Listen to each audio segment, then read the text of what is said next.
Hey guys, I just wanted to pop in real quick before this video and disclaimer all of it, saying that I am not a medical professional. I'm not a professional in anything, actually, so take everything I say with a grain of salt, and I'm not looking to advise anyone on medical stuff or anything in life. So yeah, this is all just my personal experience, and it's all based on my research and anecdotal stuff from my life. So yes, once again, disclaimer, not a professional, not advising you. If I'm wrong about things, I'm wrong about it and I'm human. So yeah, just wanted to let you know that. Anyway, enjoy the video. Hey guys, so today I want to talk a little bit about my mental health journey, or whatever you want to call it, my experiences with my mental health. So I've had a lot of issues in the mental health department recently. I've always kind of struggled with a little bit of like anxiety and depression and stuff like that. However, in the recent years, I had been diagnosed with bipolar disorder, type 2. And I also got diagnosed with ADHD, which I know ADHD is not really like a mental health thing. It's more so like a developmental behavioral issue. But I'm just kind of lumping that in because it all has to do with your brain and how your brain functions. So, yeah, so when it comes to like mental health, anxiety is like my biggest issue right now. And it's really frustrating though to me because a lot of my doctors that are supposed to be helping me with other physical issues like to blame anxiety. And I don't know why. I know that anxiety can have an impact on your health. I know that it can make certain conditions worse, and stuff like that. So I get that. However, what I don't like is how I personally have had a lot of my doctors recently blame my issues on my anxiety. And in fact, one of my doctors, when I came up with an issue of oral thrush again, which I have like an ongoing issue with, she had actually come back and said, well, we want to make sure that we're treating the thrush and not treating your anxiety.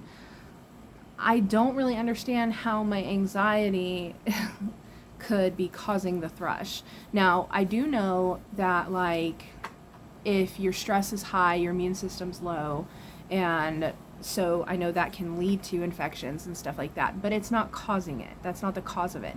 And the way she said it was like she didn't want to give me an antifungal because she was implying that I didn't actually have thrush, but just that my thrush symptoms were caused by anxiety, which makes no sense to me because how could anxiety cause the white spots in my throat, the white tongue, stuff like that? So, I mean, regardless. Anyway, that just doesn't make a lot of sense to me. So there was that everything gets blamed on anxiety. Sorry, I have some notes here to kind of keep me on track. The next thing that I wanted to discuss is the fact that I had a very interesting interaction with my previous psychiatric nurse practitioner. So I had already had a little bit of struggles with her because she wanted to put me on a different antipsychotic than what I was already on. And at first I was a little like, oh, I don't know. I mean, the one that I'm taking is working or whatever. But then ultimately she said that this new antipsychotic would help with my anxiety as well. So I was like, okay. So I just kind of trusted her and went with it. And I didn't realize at the time, because I was told to take this particular antipsychotic as needed, that I didn't have to take it every day, that I could just take it as needed, and I could take it up to like 3 times a day. Now, I don't know whether or not that's how other people do it. I'm not going to say she was wrong for telling me that. However, I did notice that my panic attacks got worse. And it wasn't until later that I started putting 2 and 2 together and kind of realizing that I think that medication may have been exacerbating. Is that the right word? I don't know. It may have been making my panic disorder worse. So I essentially had to insist that I go back to my old antipsychotic. And because she was kind of at the point where I think she was just going to tell me to stop taking it, the new antipsychotic that I was on, to just go ahead and stop taking it, because she kept saying, if you don't feel like you need it, just don't take it.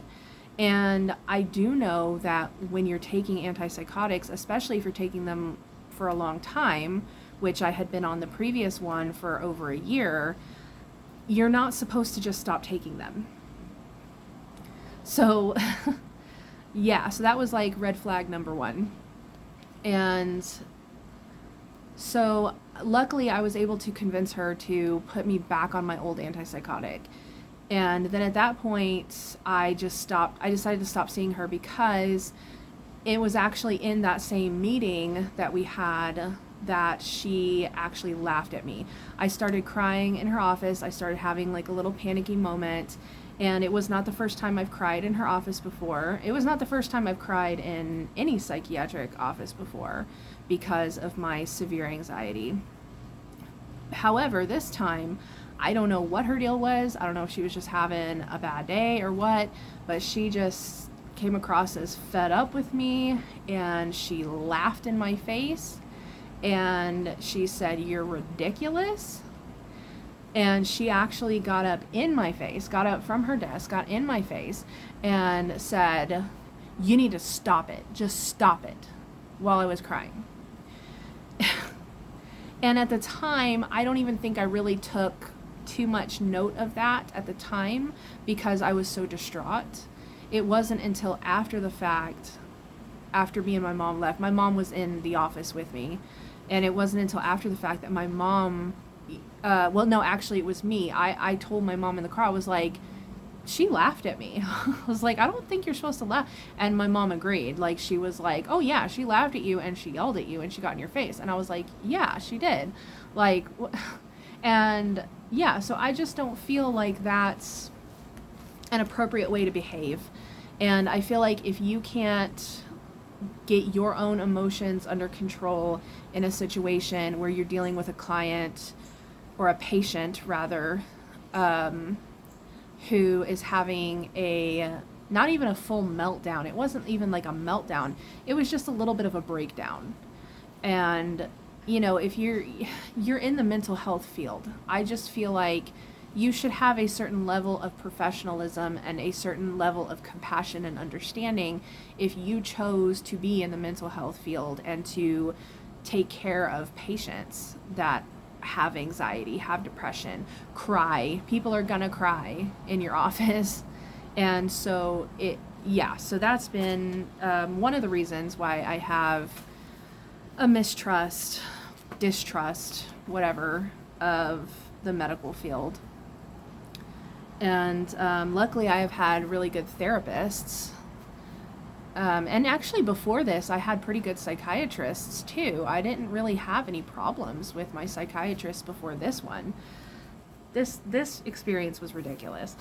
So the other thing is with the thrush that I've been having, and I will go into more about the thrush. I will do probably a whole video just on thrush and the way it affects my life. But one thing that has to do with my psychiatric medications and stuff is that the fluconazole particularly, but also clotrimazole, interacts with my antipsychotic that I take. Now, the fluconazole, from what I've read, the research that I've done, maybe I'm wrong, again, not a professional researcher here, just somebody who has looked up drug interactions and had it confirmed by doctors as well. When I did bring my concerns up with doctors, they did confirm, yes, that is true. That fluconazole, when you take it with this psychiatric drug, it can increase the antipsychotic twofold. So it basically doubles it in your body. And so that's why it's important when you start taking the antifungal that you cut your dose of the antipsychotic in half. So I had done that. I had experienced that during one of my sessions or whatever with the one of my treatments, whatever you call it, with the fluconazole. I had cut my other medication in half, and it seemed to be successful. So that was good. But now, after this last bout of thrush that I'm dealing with right now, I'm actually on nystatin right now, and that's only because I insisted to be on nystatin, because the urgent care provider that was there, the physician's assistant, had actually told me that he wanted to put me on clotrimazole. Well, clotrimazole, again, if you look it up and do your research, what I discovered is that clotrimazole is a potent inhibitor or whatever. It's a potent antifungal. And fluconazole, even though it says major interaction with fluconazole, fluconazole is actually just listed as a moderate inhibitor, whereas clotrimazole is a potent one. And it was saying on the drug interaction checker that I use, it was saying that the clotrimazole can actually increase the other medication 6-fold. So to me, that's a no. And so I told him, I said, well, I'm not really that comfortable because I do know that clotrimazole can increase this other medication by 6-fold. And he came back and he said, well, yes, that's true. All drugs interact with each other.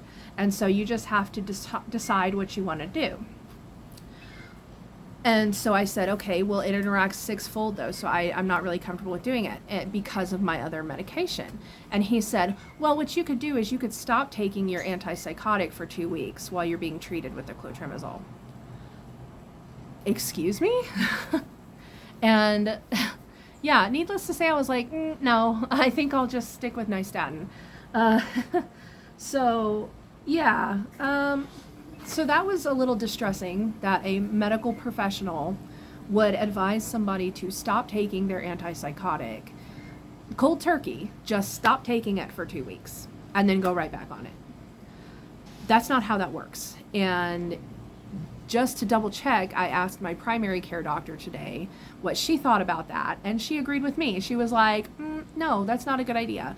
So yeah, so that has been so far my experience with the medical providers when it comes to my mental health medications and stuff like that. And maybe you can kind of see why I'm a little suspicious of mental health providers at this point and the mental health care system. Another thing is, I feel like there's a time and a place for traditional medicine. And I feel like most of the time you can trust traditional medicine. And I have benefited and utilized traditional medicine. And like, for example, the antipsychotic I'm on, I love it. I love taking it because it makes me feel normal and it makes me not cry every day. It stabilizes my mood and stuff. And I'm also on a mood stabilizer as well. So the combination there works great for me.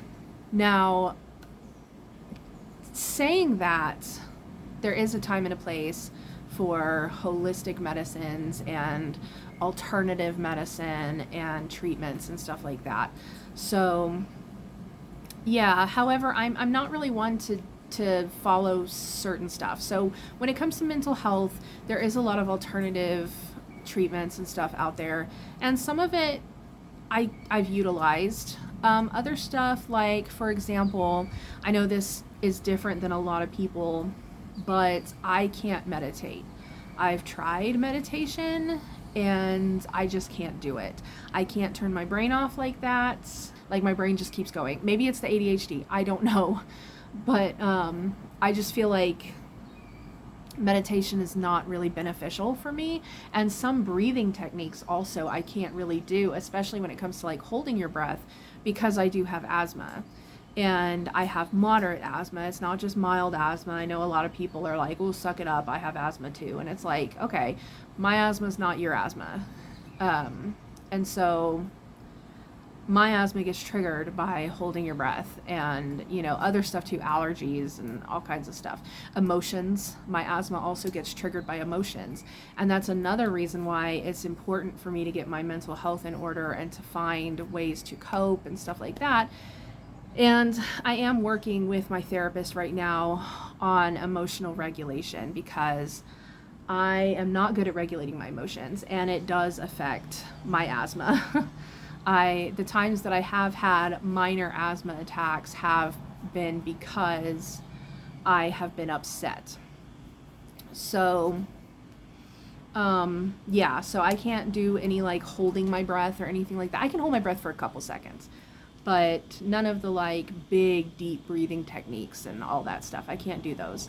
Though the breathing techniques I have done that have helped me were actually the box breathing, where you inhale for 3 seconds, hold your breath for 3 seconds, exhale for 3 seconds, hold your breath for 3 seconds. Now, when I first did it, we did it for only 2 seconds. My therapist taught me about it. We did it for only 2 seconds each time, and I was able to do that. Now I can kind of do 3 seconds. So I'll demonstrate it for you real quick. Inhale for 3 seconds. Hold. Exhale. Hold. Inhale. Hold. Exhale. Hold. Okay. Sorry. That was kind of hard to try and like talk and count while I was doing it. But yeah, that's basically it, box breathing. And so that has like helped me to regulate my breathing. That's less of a way to calm down. It's not really something to use when you're in a panic attack. It's more something that helps me when I am having my asthma flares and I get these times where I feel like it's hard for me to breathe regularly. And so my therapist had taught me how to do that, and she said it was a way to kind of reset your breathing. So that has been helpful for me. Another one that's been helpful for me is, I forget what it's called. Okay, so it was like inhale for 3 seconds, hold for 5 seconds, exhale for 7 seconds. So basically what you're wanting to do is you're wanting to exhale longer than you inhale for. And that's something I learned in DBT class or whatever. Actually, I don't even remember. There might not have even been any holding, but I like to do a little bit of the breath holding. Not long breath holding. Can't do that. That triggers me. But it also works if you don't hold your breath too. If you just inhale for 3 seconds, exhale for 7 seconds, or, whatever, 6 seconds, whatever. And see, I can't do big inhales. But anyway, that's beside the point. So another thing that has helped me in my anxiety and stuff like that is when I was having my panic attacks, and I want to just kind of give some tips here. Hopefully, if you're still watching, you can benefit from some of these tips. So one thing that helped me big time was cold water. And so like when I would be in a panic attack mode, what I would do is I would go to the sink and I would run the cold water and just splash it on my face. And not really like splash, more so it was like wet my hands and then like rub my face. So that kind of would help me to ground, I guess. It would bring me back to the moment. And another thing I did a lot when I was having panic attacks every day, multiple times a day, I would get in the shower. And there were some days where I would shower like 5 times a day, not even exaggerating. And it would be like cold water and then hot water. Like I would alternate, like get in, run the cold water, stand there for a while. I would like rock back and forth. I would close my eyes, try the breathing techniques that I would do, and then I would switch it to heat. And not like hot, not scalding, but like warm water. And so that would it kind of shocks your system. It kind of gets you it's like a transition from one state to another. So that helps you to kind of snap out of it. And so that was very, very helpful for me. So, yeah, so that was really helpful. And also swimming when, cause it was summer or whatever.